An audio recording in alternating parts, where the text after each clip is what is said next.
Hi, and welcome to our latest sci-fi author chat. Tonight I have with me Nanci Schwartz.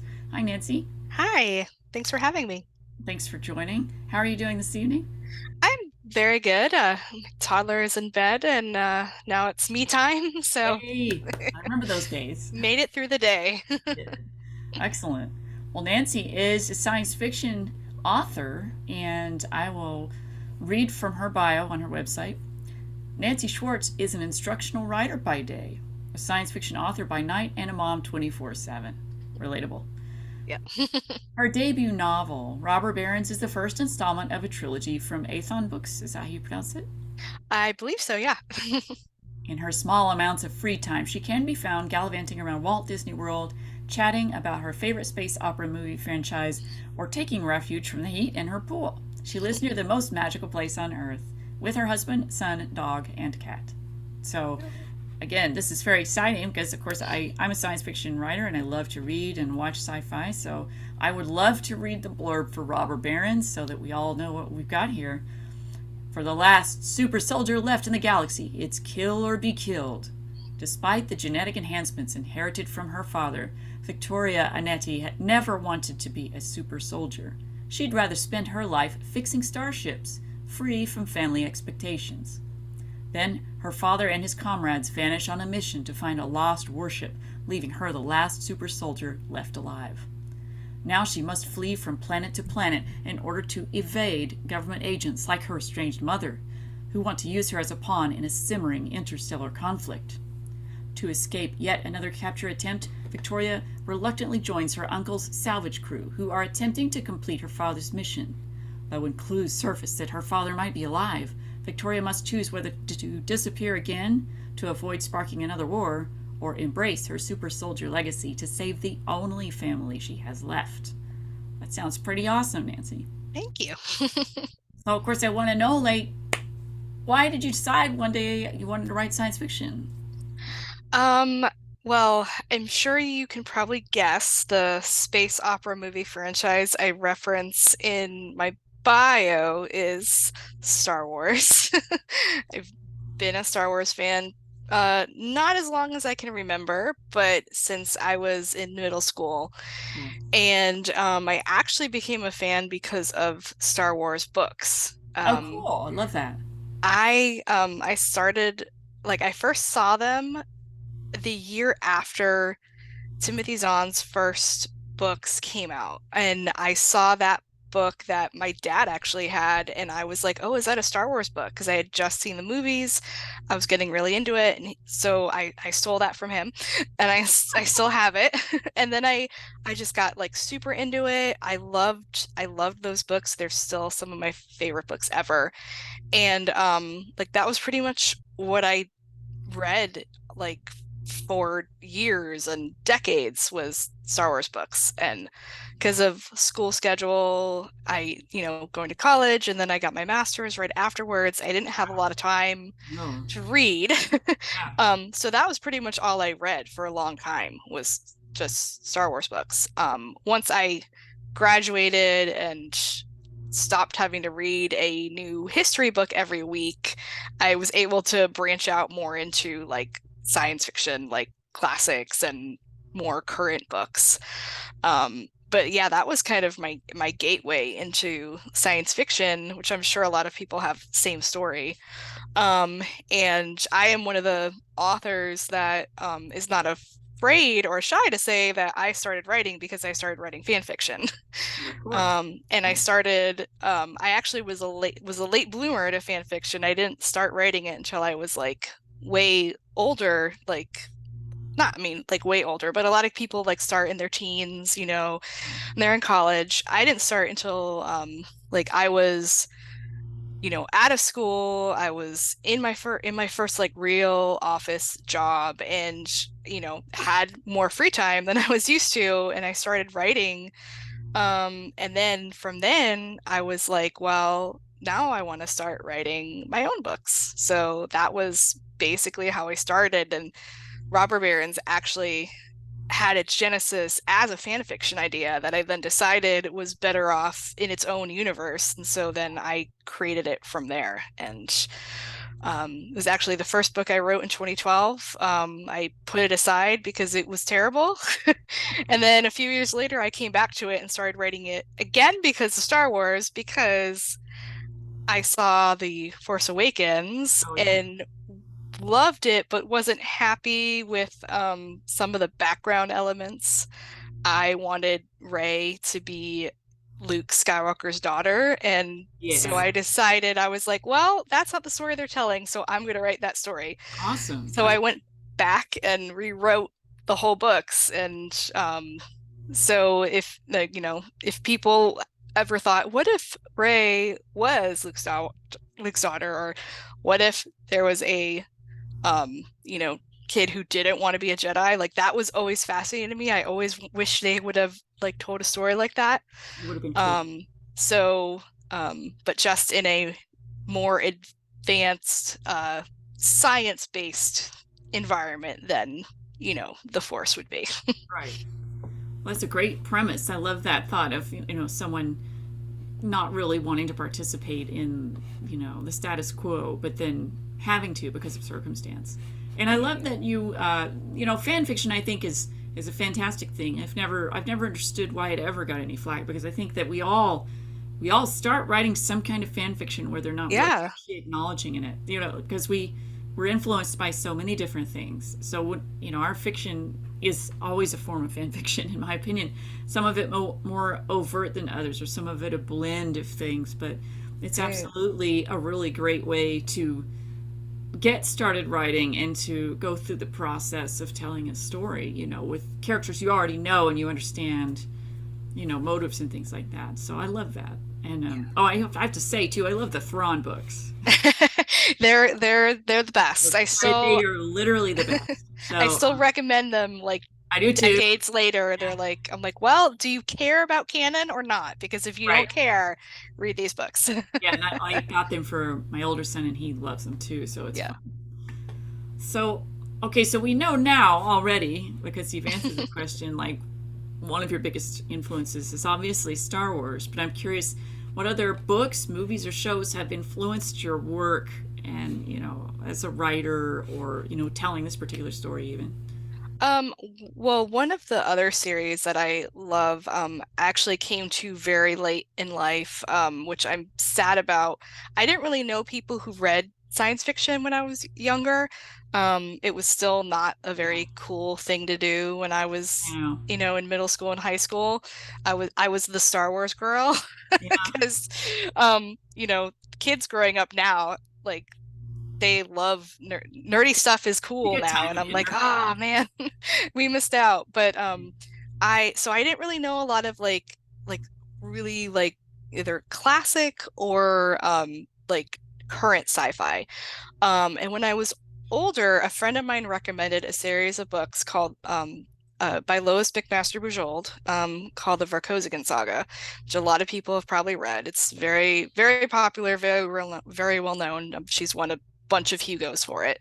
And I finally started reading them because I was going on a trip, and my friend gave me a bunch of downloads that she had gotten. They were like in the back of one of her hardcover books that came out. They had like downloads to all of like previous novels as kind of like, here is like jump in. So I use those, and then I love them all, so I ended up buying them all Wow. myself. So it worked. But so I like got dove head first into that world.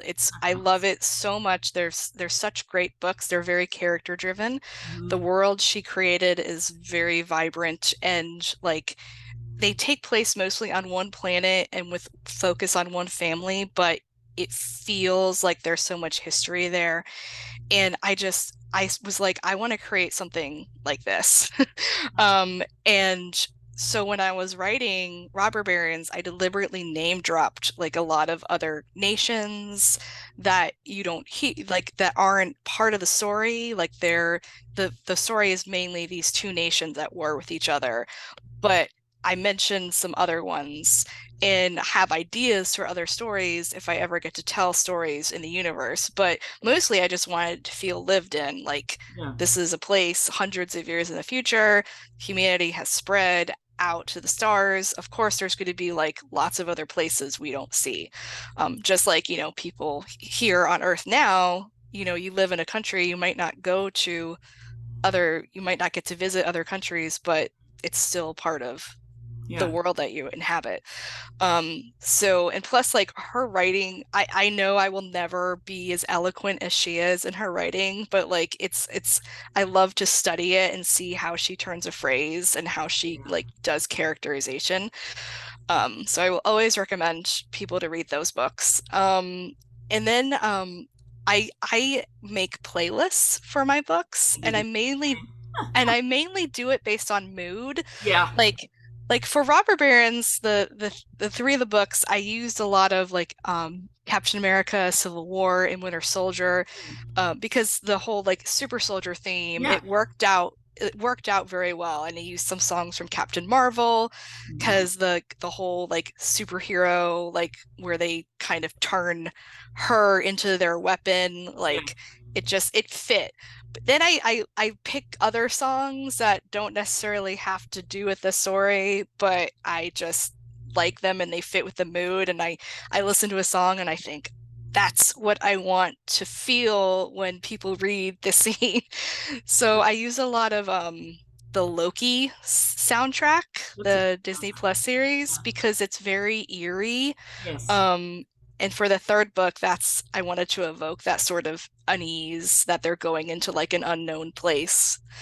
Um, so yeah, I kind of like pick stuff from a lot of the like popular movie soundtracks now and like TV shows. And one of the things I actually am really happy about with like the proliferation of streaming shows is that it gives me a lot more music to listen to True. for book. And I'm like, um, one of the shows I love is For All Mankind. It's Oh on my God, Apple. that's one of my most favorite shows. It's the best show. Oh my God, I could talk for like a whole I podcast about literally that could show. spend an entire episode just talking for all mankind, and maybe Yeah, we should at some point like get a for it's all so mankind forum going. it's so good. But I picked Forum for all so mankind. many, yeah, I picked so many of those songs for my They're soundtrack. And great. like Yes. actually, I could not figure out the end to the series until I just was listening to the soundtrack. And I will not spoil because people need to watch the show blind, but the Yes. end of season two is Oh my just, God, that was the most incredible season ender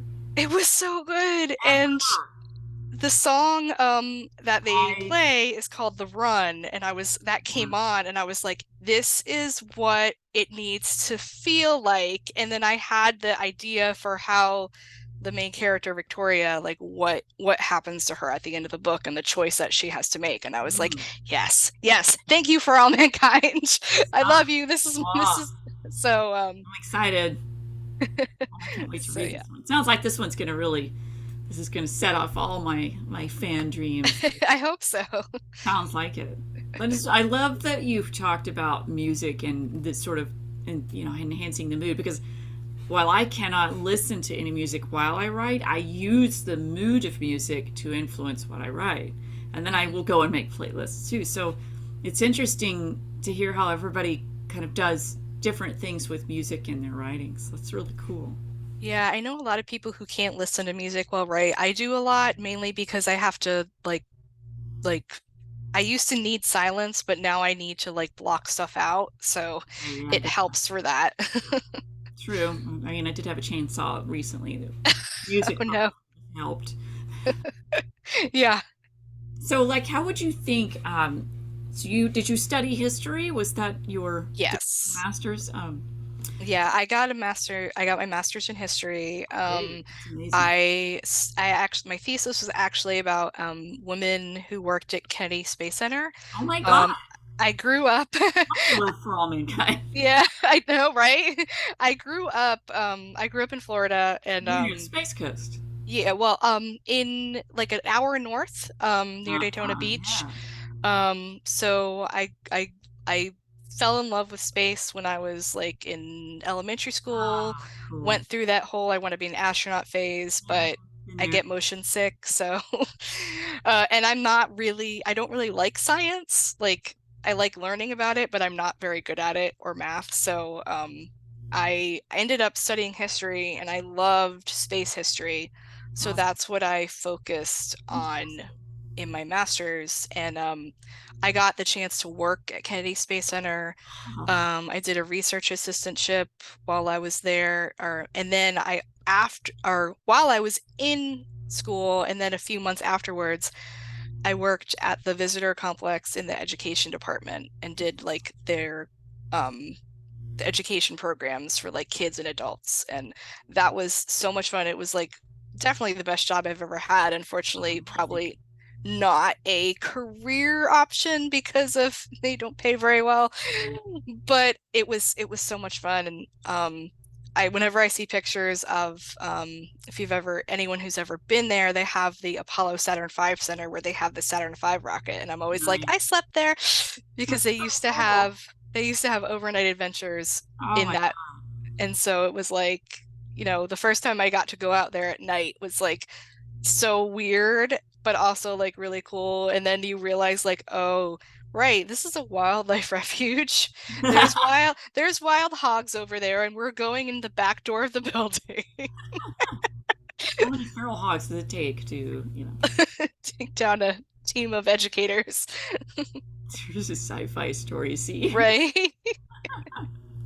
Mutant feral hogs at the space.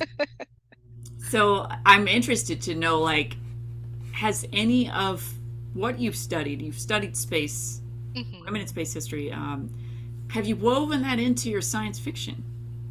Um, so I I don't I don't do a lot of research for like my books, mainly because I feel like there's almost like two sides when you write science fiction.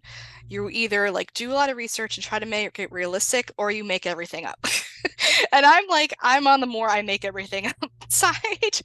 But I think because I studied like space history and I've like watched so many documentaries about like the early space missions, like I kind of know inherently what space travel is like.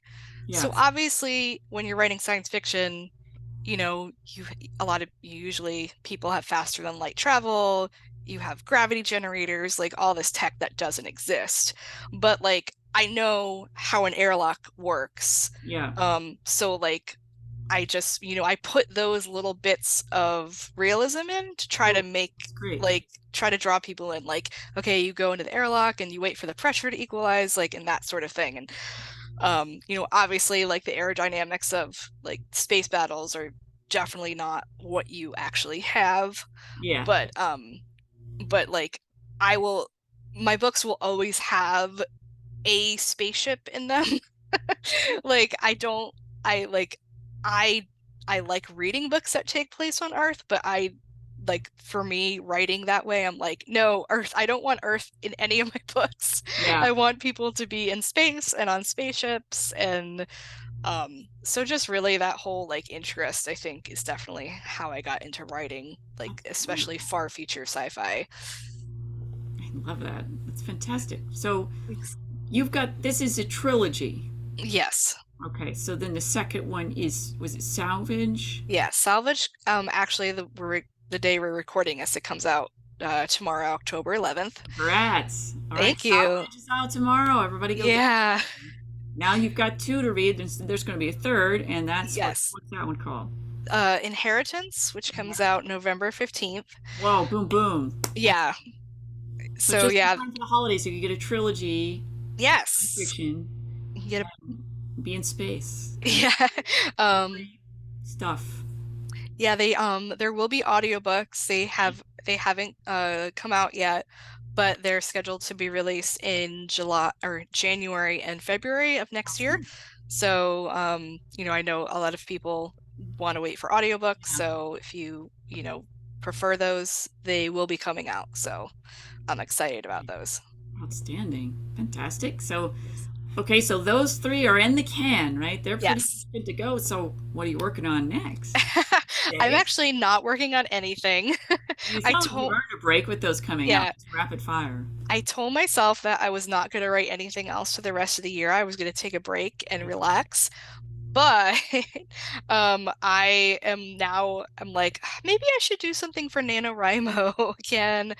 Um, And that's so coming up fast. yeah, I actually have a book that I started um before I sold these books.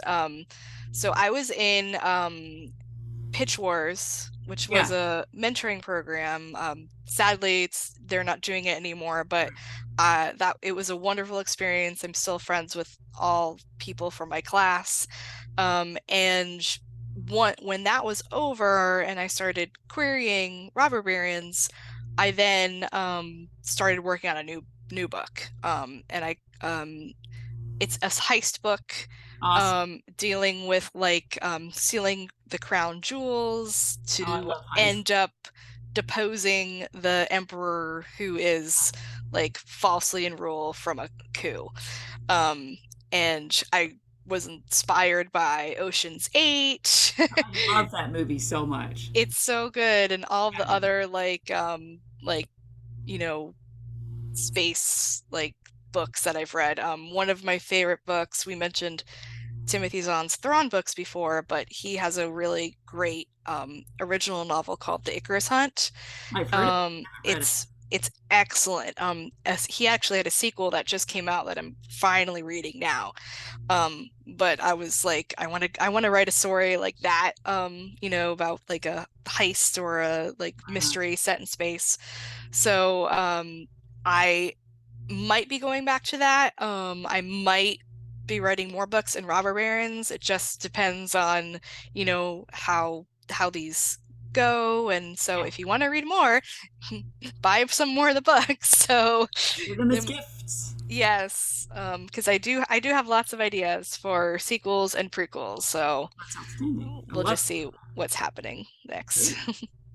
So you've mentioned heists, Yeah. and I'm curious in terms of like regarding sci-fi subgenres. Like, what are your favorite subgenres of sci-fi? Like, are you into cyberpunk? Are you into, if you were like, so this is obviously like this sort of more militaristic space hmm opera, but what are some other subgenres that you like in sci-fi? Um, those I mean, space opera is my jam. I love space opera.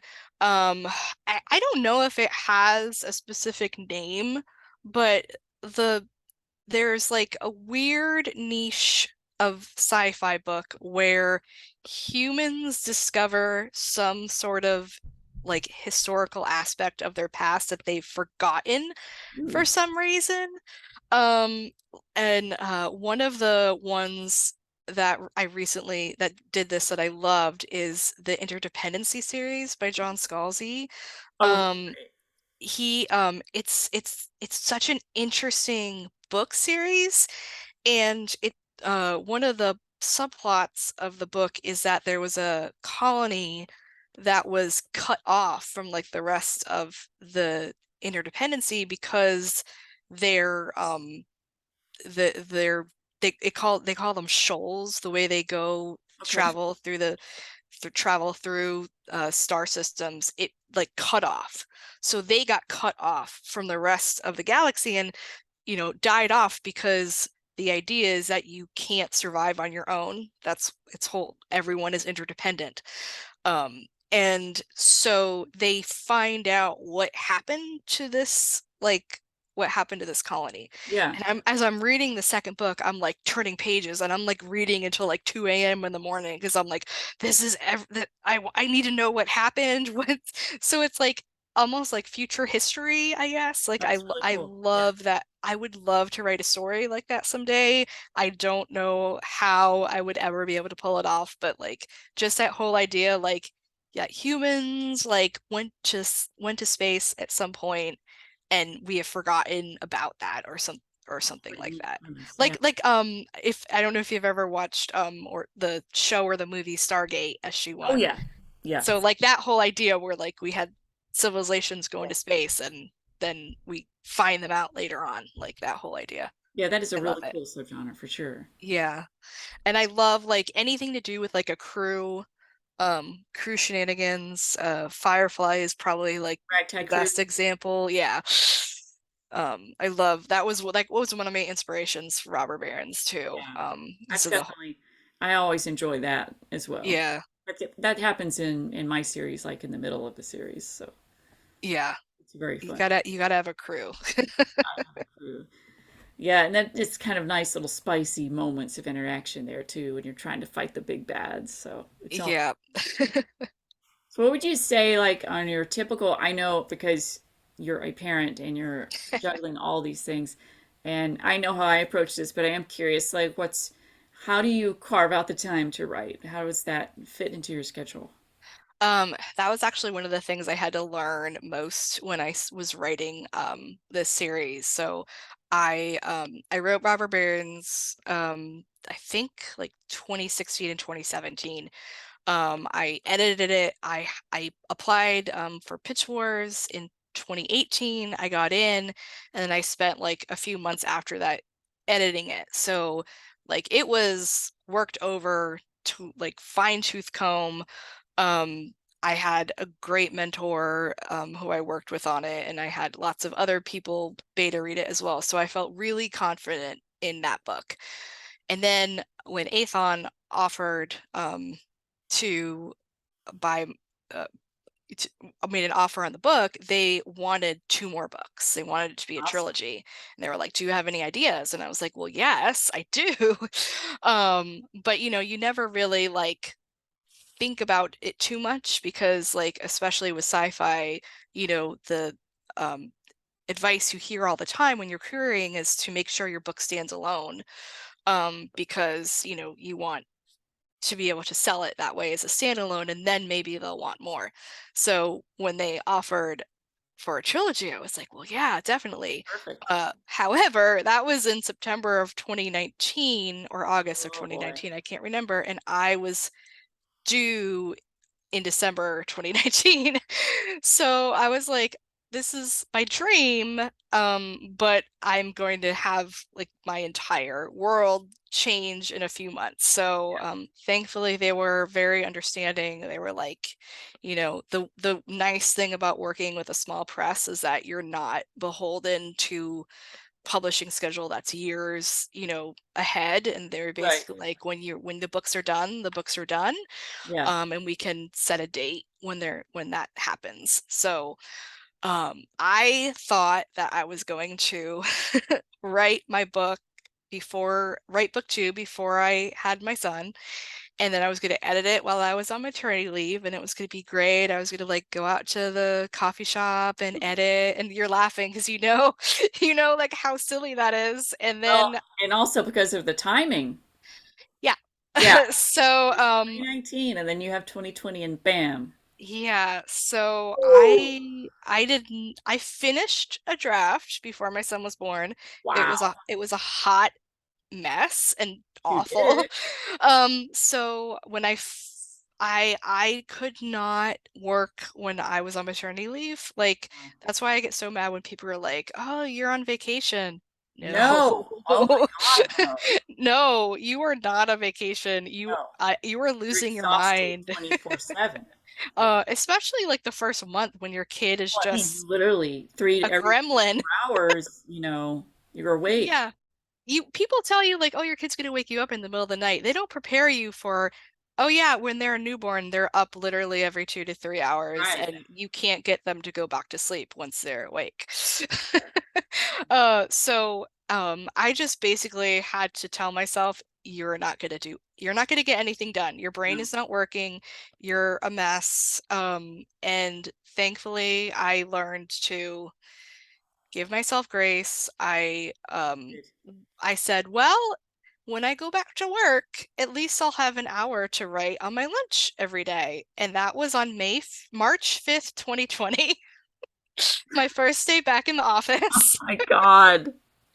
That lasted What, like a a week? week. Yeah, a week. And then we got sent home. And I was really glad about that because my husband and I carpooled. Right. So that And at least, yeah. I was like, he knew he was going to get sent home. I didn't know if I was going to get sent home. And I was like, I can't drive to work by myself every Right. day. I'm exhausted. I barely sleep. But we ended up, everyone got sent home. Yeah. And, a few months became a year, became permanent. I actually left that job I was at when they started sending people back to the office, and I am now working from home forever permanently, Yeah, which that's is good. really great. It But makes a difference in quality of life, and you don't have to do that yeah, commute is it, just the pits. it is. Life lost, I you know, do I another do thing. it I do have to drive now my son to daycare every Well, day, that's different. Of course you but gotta it's my alone time. right, So like get in the that. car to pick him up, I listen to a podcast, and then I'm driving, at least I'm driving him home. Like Right. That's different. Yeah. um but so I basically, then I had like COVID brain, which I didn't have, which is not like the COVID brain when you get COVID, but it's there's a pandemic that is changing It was a brain breaker. everything. Yeah. Yeah, and I don't know how anyone could have written. And so No, it was a nightmare. it took me months to be Yep. able to write again. Me And too. I finally did. I sent it off to my friend who edited that book for me. And she was great, but she's like, yeah, I could tell you were not in the right headspace. But she's like, but the good thing is it's fixable. Everything's there. You just Exactly. so I finally really started getting back into a schedule in like last summer. So 2021 Great. was when I really started. And I liked to write in the middle of the day. Like on the weekends I would write during the day. Sometimes I would write all day. I'd write at work when I had downtime and at lunch. I did not like to write at the end of the day because I got home from work and I'm tired. Oh. Well, when you have a kid, that's your only Yep. option. Yep. So I had to basically change my entire way of working, because Yeah. I'm like, if I, sometimes I do get to write like at lunch, or like if I'm waiting for like someone to get back to me, I can like do a quick like page or whatever. But I had to basically say, okay, you have to write at night now. Yeah. So I will, obviously everyone parents differently, but I will recommend sleep training. Yes. Is Very good. imperative for me being able to write, because he goes to bed at 8 o'clock. I say good night, I love you, kiss, kiss, kiss, hug, hug, hug. And now he's in the whole like wanting to stall phase. Mommy, mommy hug, Oh yeah. mommy more book, mommy sit. And I have to be very strong and say, it's time for bed. No, I love you, but it's time for bed, because I don't want to get into that hour long laying down to go to Nope. sleep habit.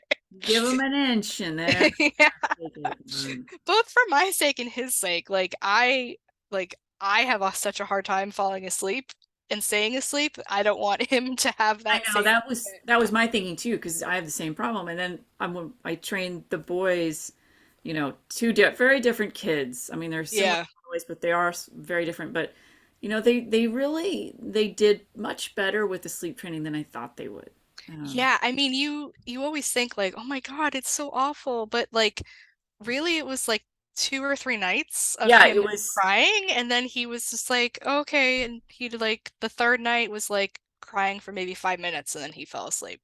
Yeah, I think And like how do we? Let's see. I used reading books. I kind of was that was kind of a transition yeah, thing to get them in the mode of like it's almost bedtime. So there would be yeah. reading book every single time, and then they knew it was time to wind down. Mhm. So that worked really well. Doing books, of course. Like Yeah. no surprise, right? But, read a lot of Yeah. Richard Scarry books. Oh yeah. Those Okay. he loves those. He also loves Sandra Boynton. Oh, got those too. Yeah, Read those those are a the lot. but Yeah, so classics. yeah, I basically just have to like force myself to write at night. And so I usually Yes. like will like he'll go to bed, I'll take a shower. I usually like to watch something with my husband. We watch a lot of like YouTube like travel vlogs and Disney vlogs. So I'll usually watch like one of those at night, and then I'll come in and like work for an hour or so before That's going really to nice. bed. Great. So unfortunately, it's not like I used to love like want to sit down and like work on get a whole chapter out, but now I have to like had to break up stuff. So Yeah. a lot of people will try to like hit a certain word count per Right day, on. but I like to do like I found that the best way for me to do it is to divide it up by chapters. So Hmm. I'll say like I'll make a schedule for myself and I say, okay, give myself 3 days to finish a chapter. And that way, like if I end up not being able to work one night, I can like just Right. push it into 2 days. Yeah. And that way I at least feel like I have like this chunk accomplished and then I can Strategy. move on. Yeah. Um, and when I do that, I can usually finish a draft in like 3 months. And then when I revise, I go back and try to like do a chapter per day. A Yeah. lot of times that isn't, possible, but I try to do it and then I can knock out a revision in like a month or so. So Excellent. I have to do a lot of brainstorming though. I found that out. Like if I don't have a good outline, I'll just languish. And I also I need a soundtrack. I discovered like if I don't make a playlist, I can't write the book. So a lot of people think that's procrastinating, but for No, me, it's actually part of my it's part process. of it. I think that's really cool. Yeah. Well, you've got such a good disciplined approach to that, and I think that's a really helpful tip for writers to think in terms of that, breaking that up, and then giving yourself some buffer. Smart. Yeah, because I found that if I do like the sort of nano fast drafting like approach, I burn out way too fast. It's hard. It's hard. Yeah. Yeah. And I've, 3 months I know is pretty fast for like a draft, but I try to leave myself buffer time as well. And Smart. but it yeah. And if I'm, have something come up, I like say, okay, well, I'm just gonna rearrange my schedule and push it back Yeah. because, Well, it's like you I'm said, giving yourself grace. I think you have to do that on a lot of levels. yeah, because if you don't, then I don't think you'll succeed. Like if I Right. had tried to push myself into writing when I, you know, was having my son as a newborn and then with COVID, I don't think I would have finished. I think I probably would have just quit and Yeah. languished. Well, I'm glad you found the way, and I'm glad for all Thank the things you. that you did because now we have a trilogy. So Yeah. now, when you are writing, do you have like a favorite snack or beverage? I know you write at night, but just curious. It's like there's something that some sort of routine, maybe not the Tootsie Roll that in For All Mankind, but something For me, everything is popcorn and Coke. Unfortunately, that's my classic. snack go-to, Can't go wrong. or chips. Yeah, Not healthy, but it's they're right very up good and it's the easy to stairs. just Right. grab while you're eating. A lot of times I don't usually eat while I'm writing though, just because I kind of find it distracting. But after I'm done, like sometimes I'll write first and then like I'll go out and watch, a video with my husband and then I'll like reward myself Yeah. with the snack. I think it's important to reward ourselves somehow because it is Yeah. work. Yeah, it's like I have to remind myself like you are working full time every day and Yeah. doing this. So And parenting. Good yeah. Lord. I don't know how you're doing it all, but I'm impressed. Thank you. So what would you say, you've talked a little bit about what you want to do. Is that your dream sci-fi project, or is there something pie in the sky that you really like, if I could do it, I want to do it. I mean, I have, said and tweeted, numerous times, so it's not like a surprise. Like I would love to write a Star Wars book one day I mean, or it a seems the Star logical Wars path. Yeah. anything one day. Yeah. Short story, whatever they would want to throw at me. So I haven't been shy about that. But I think just I just want to keep writing. Like Yeah. I did not plan to publish with a small press. I was looking at the more like traditional like get an agent query, get an agent, sell your books. But I've really enjoyed working with Athon. I've I heard felt good things. Yeah. it's a lot less pressure, like Right. for me especially, like and they know what they're doing, especially with like Exactly. these genres of Yeah. books. Like they know what sells, they know like how to market and place your books. So like I've just had to write, which is, great, Refreshing. Yeah. So and from my friends that are in like big for whatever it is now Yeah. presses, like you hear all these stories about how the support you get is getting less and God, less and literally every less, day I hear it. and the money you're getting is less and less and less. Yes. So, and how agents are just completely crunched and editors are crunched, and people I know who've had to like go back out and query are like, yeah, like you're not hearing anything back for like 6 months or a year, Right. which Taking a while. which is like crazy, but it's because everyone is just strapped thin. Right. So, I'm not opposed to like looking querying an agent in the future if I have a project I think I'd want to do that with, but like you know just keeping to write the space books that I write and not having to worry about like oh, is this what's marketable now, like Right. I just this is my bread and butter and what I'd love to stay in. If I get to write more Robert Burns books, like I would love that, Outstanding. to kind of expand the universe and Yeah. all that. There's so much to be said for small press, and I enjoy, celebrating small presses. And they're really doing some groundbreaking work and Yeah, celebrating authors and giving opportunity that, might never have existed before. And I right. think there's just a lot of adventure there, because they're willing to take risks. Yeah, and there's a lot of small press that focus on like specific niche Yeah, genres, and then there's some that are really focus on diverse authors, and I love. Yeah, which is like really really important. So right. I think there's like room for every kind of publisher, and I'm glad that these exist to get you know all these different stories out for people. Absolutely. Well, it's time for me to throw you a curveball question. I love to Oh ask this no. question. I love it. So, Blade Runner has the Voight Kampff test to test whether or not you're human or an Hmm. android. So, I always like to ask every author this. What's the one thing that would tip people off to your being human or not? So, we'll start with human. How would we know you're a human, that you're Oh, Nanci geez. Schwartz? Oh, that's a good question. How would they know? Um, Let me see. I think I don't even know how to answer this question. How would you know that I'm human?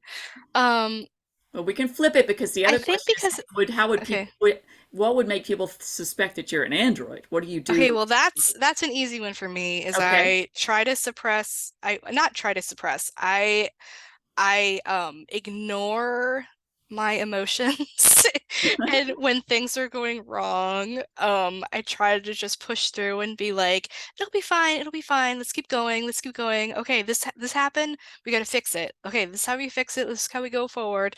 Um, I think it's comes even before I was a mom, like I would refer to myself as the mom friend, so I always had Ah, like snacks for people yeah, and that's plan great. everything out. There's a very old episode of the show Full House when they go to Hawaii and Danny has planned everything out for them and he calls it his clipboard of fun.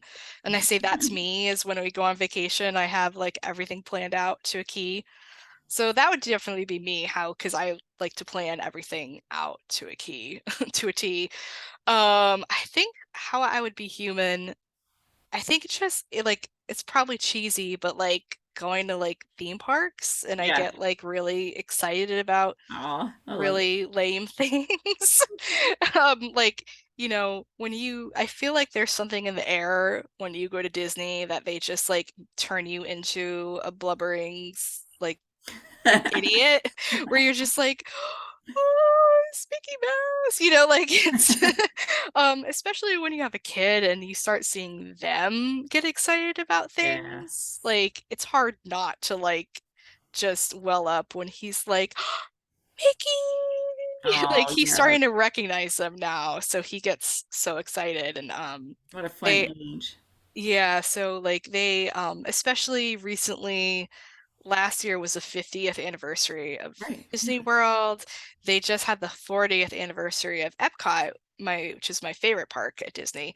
And they did like a special show on Spaceship Earth with like old Oh yeah. songs from Epcot past. Cool. And like my husband and I we went yesterday night, we're watching it, and we're both like, this music is like our childhood. So, Oh, I should watch that. That would probably send me back and give me good memories too. yeah, it's really good. Okay, now I'm going to ask this question. What is the worst writing advice you've ever received? Oh, experience I've ever received. I can't think of anything like specifically directed to me, but I think like, and Or, you I know. know this will be controversial, but the advice to write every day. Oh God, no. Yeah. Mainly because like it works for some people. Like I have a friend who I envy those like, people, but yeah, she writes every day and she has for years and does not necessarily like something like a novel, just something every day. something. Yeah. I can't do that. And when I was trying to do that, it was like it would just send me into burnout and I'd feel Yeah. like an imposter if I wasn't writing. And then I had to be like, look, you've written all of these books and you just need to do the process that works for you. Exactly. The other one that doesn't work for me is the writing, like the fast drafting and not worrying about editing while you're drafting. I think that's really good advice for newer writers or writers who tend to not finish their books, like who are like, oh, well, like maybe if I did it this way, and like they're Right. having trouble finishing. Um, but for me, I like even when I was writing fanfic, I would like write a chapter at a time and like revise it, and then like you post it, which obviously is different when you're writing a novel. True. But like that's why I realized I have to like write in chunks and like Yeah. write with chapters because that's how like that's how I will process a story. Yeah. And so if I try to just write fast and I think of an idea and I'm like, oh wait, no, I have to just keep pushing, then I end up like messing up my whole process. And like if I'm writing, I need to give myself time to like try to make what I'm writing the best it can be at that time. And I know like I'm really bad at description and like so that's definitely something I go back during edits and Yeah, I do the same make thing. better. Yeah. But like I can't leave chunks out anymore. Like I have to at least come up with some sort of skeleton Or to placeholder description yeah. thing. Yeah. So Get that. so like though like I think those are good advice for some people. For me, they were making me into a different writer and Yeah. I couldn't write. So You've got to do that's what feels definitely, right to you as a writer. yeah. And I think that's one of the things, like as you're writing, you have to like learn your process and you Yeah. learn it's not the same It's for not a cookie everyone. cutter. Yeah. No. And that's one of the most important things you can do as a writer is to find what works for you and apply that. And then everything else, is good for other people. That's perfect. So in that regard, is that what you would say is the best writing advice you'd give to someone starting out? Yeah, I one of the writers I followed when I was like trying to getting starting with like writing my own fiction was Chuck Wendig Oh yeah, it's great. and like I've gotten the chance to like hang out with him a few times because he wrote a few Star Wars books, so Yeah. I was like big into Star Wars fandom back then, so I got to like meet him and stuff, and he's super nice, super cool. But he will say that all writing advice is BS, except because some of it is works like fertilizer and it works very well, and then others don't. Right. So like definitely like take everything with a grain of salt. Like, there's the advice, don't ever use adverbs, which like I don't um understand that one. I've never understood that one. yeah, I'm like, okay, well, I'm like, it's a good idea because like you'll be forced to think of a better word. But sometimes you just have to say like someone did something slowly, Yeah, or you know? quickly, or yeah. Yeah, so I think any writing advice that says don't do this ever is like no, throw it out. Like it might be good. Like, a lot of books that start with someone waking up or end up being boring, but The Hunger Games started with someone waking up and that did pretty good for itself. Right. So, you It's all know, about the story. yeah, if it works, it works. That's great. Now, is there anything that I haven't asked that you would like for the audience to know? Um, hmm, I don't think so. Well, where can Um, we find you then? Yeah, so I'm on Twitter a lot. I'm on Nancy Pants, Nancy with an I. And I have an Instagram, Nanci Schwartz writes. I post a lot of random stuff. I post a lot of Star Wars. I post a lot about my kid. I post a lot about writing. So it's kind of a hodgepodge. If you wanna I I, you know, don't post everything, but I definitely like don't like stick to one subject. So, you Yeah. know, I'll post about like, today I just tweeted like when driving home, I told my son not all clouds are storms, and I thought that was very profound. And post The lots of koans that we produce as parents. yeah, right. I post a lot about Bluey. I don't know if anyone has watched the show Bluey. I recommend Bluey to everyone. Yeah? It's a story about cartoon dogs. No way. Uh, it's on Disney Junior and Disney Plus. It's the best show. Bluey. I love Okay. it. Everyone, like, it's not for kids. I will watch Bluey when my son is asleep. And if you only watch one episode of Bluey Time, and you'll like this because it's spacey, there's an episode called Sleepy Time, Okay. and they're only like six. There's only like they're less than 10 minutes long. They're very short episodes. And it's about the youngest daughter decides she wants to do a big girl sleep and sleep in her bed. And then the dream she has is a mishmash of the books her mom read her before bed, which is one about a chicken hatching and one about planets. And it uses the music from Holt's Jupiter. Ah! Like literally, Wow. I sob at the end of every episode. Aw. It's like fantastic from a storytelling perspective and a character perspective, and like I will challenge anyone to watch, especially parents, to watch it without crying. All right. I'll have to check this out. Sleepy See what. Time, Bluey. Also watch For All Mankind, everyone. Yes, for all mankind. It's Hi, the Bob. best. It's a oh, hi Bob. It's the best show no one is watching. It's killing me because we need the show to stick around because it's one of the best Yeah, I've ever seen. So yeah. it's so good. All right. Well, Nanci Schwartz, thank you so much. Everybody go out and buy Robert Barron's and its Thank sequels, and you. let's keep this lady writing. And Nancy, thank you so much. Thank you. I had so much fun. Thanks. I did too. And Ad Astra. Yeah.